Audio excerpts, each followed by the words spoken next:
கிறிஸ்து இயேசுவிலே பிரியமான மறை உறவுகளே, இந்த புதிய நாளிலே ஆண்டவருடைய பிரசன்னத்தின் முன்பாக நாங்கள் இருக்கிறோம்.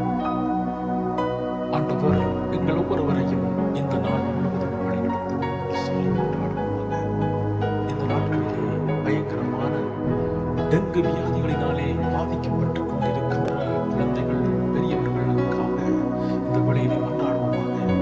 ஆண்டவர் அவர்கள் ஒவ்வொருவரையும் தம்முடைய குணமாக்கும் கரங்களாலே தொட்டு குணப்படுத்த வேண்டும் என்று சொல்லியும் உயிர் கொடுக்க வேண்டும் என்று சொல்லியும் கொண்டாடுவோமாக.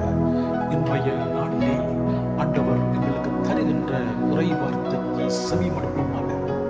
மத்தேயு எழுதிய நற்செய்தியிலிருந்து வாசகம், அதிகாரம் 9 வசனங்கள் 18 தொடக்கம் 26 முடிய.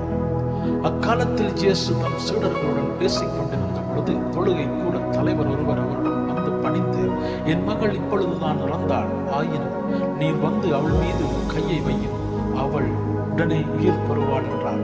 இயேசு எழுந்து அவர் பின்னே சென்றார். இயேசுவின் சீடர்களும் அவரை பின்தொடர்ந்தனர். அப்பொழுது 12 ஆண்டுகளாய் இரத்த போக்கினாலே வருந்திய ஒரு பெண் அவருக்கு பின்னால் வந்து அவரது மேலுடையின் ஓரத்தை தொட்டார். ஏனெனில் அப்பெண், நான் அவருடைய ஆடையை தொட்டாலே போதும், நான் நலம் பெறுவேன் என தமக்குள் சொல்லிக் கொண்டார். இயேசு அவரை திரும்பி பார்த்து, மகளே, துணிவோடிரு, உனது நம்பிக்கை உன்னை குணமாக்கிற்று என்றார். அந்நேரத்திலிருந்து அப்பெண் நலம் அடைந்திருந்தார். இயேசு அத்தலைவருடைய வீட்டிற்கு சென்றார். அங்கே குழல் ஊதுவரையும் கூட்டத்தினரின் அமளியையும் கண்டார். அவர் விலகி போங்கள், சிறுமி இறக்கவில்லை, உறங்குகிறாள் என்றார். அவர்களோ அவரை பார்த்து நகைத்தார்கள். அக்கூட்டத்தினரை வெளியேற்றிய பின் அவர் உள்ளே சென்று சிறுமியின் கையை பிடித்தார். அவள் உயிர் பெற்று எழுந்தாள். இச்செய்தி அந்நாடெங்கும் பரவிற்று. இது வாழ்வுதல் கிறிஸ்துவின் நற்செய்தி. பிரியமானவர்களே, 12 ஆண்டுகளாய் இரத்த போக்கினாலே வருந்திய ஒரு பெண் இயேசுவுக்கு பின்னால் வந்து அவரது மேலுடையின் ஓரத்தை தொட்டார்.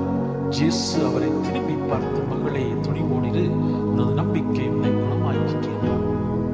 அன்பார்ந்த உறவுகளே, 2 பெண்கள் இயேசுவின் வல்லமை மிகு செயலால் புத்தியில் பெறுகிறார்கள். முதல் பெண் இரத்த போக்கினால் 12 ஆண்டுகள் அவதிப்பட்டவர். மற்ற பெண் சிறு வயதிலே நோய்வாய்ப்பட்டு இறந்து போகிறார். இயேசு அவரை மீண்டும் உயிர் பெற்றெழச் செய்கிறார். மாற்கு நற்செய்தியாளர் இயேசு புரிந்த இந்த 2 உவமைகளையும் விரிவாக தருகிறார். இரத்த போக்கினால் துன்புற்ற பெண் இயேசுவின் அருகே செல்ல எவ்வளவு முயல்கிறார். ஆனால் மக்கள் கூட்டம் இயேசுவை நெருங்கிக் கொண்டிருந்தால் அவரால் இயேசுவிடம் சென்று தன் நோயை போக்க வேண்டும் என்று மன்றாட வாய்ப்பு கிடைக்கவில்லை. இருந்தாலும் இயேசுவின் மேலுடையாவது தொட்டுவிட்டால் போதும், தனக்கு குணம் கிடைத்துவிடும் என அவர் உறுதியாக நம்பினார். அப்படியே இயேசுவின் மேலுடையின் ஓரத்தை தொடுகிறார். அவருடைய நம்பிக்கை போகவில்லை. அவர் நம் நோய் நீங்கி நலமாகின்றார். பிரியமானவர்களே, இயேசு நமக்காக துன்பெற்றார். அவர் அனுபவித்த துன்பத்தில் இப்பெண்ணின் நிலைக்கு இடையே ஒற்றுமைகள் உள்ளன. இப்பெண் இரத்த போக்கினால் அவதியுற்றது போலவே இயேசுவும் துன்புறுகிறார், இரத்தம் சிந்துகிறார். உலகறிய தம் குரலை எழுப்பவில்லை. ஆனால் கடவுளிடத்தில் முழுமையாக நம்பிக்கை கொள்கிறார்.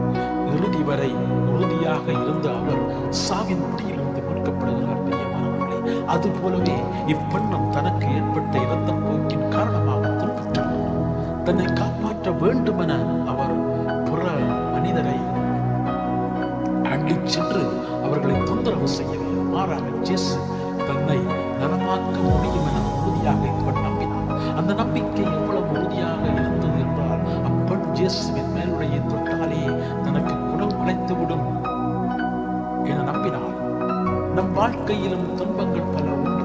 சில வேளைகள் புற மனிதர் நம் துன்பங்களை புரிந்து கொள்வதில்லை. ஆனால் கடவுள் நம் உள்ளத்தில் இருப்பதை அறிவார்.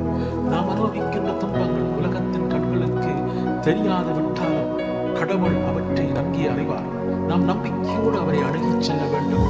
அப்போது, மகளே, துணிவோடு இருக்கிறது, நம்பிக்கை உன்னை குணமாக்கிற்று என்று இயேசு கூறிய சொற்கள் நமக்கு ஆறுதல் தரும் சொற்களாக அமையும். நம் வாழ்விலும் கடவுளின் அருளையும் இரக்கத்தையும் நாம் அனுபவித்து அவருடைய வல்லமை கிருபையால் நலம் பெறுவோம், மீட்படைவோம்.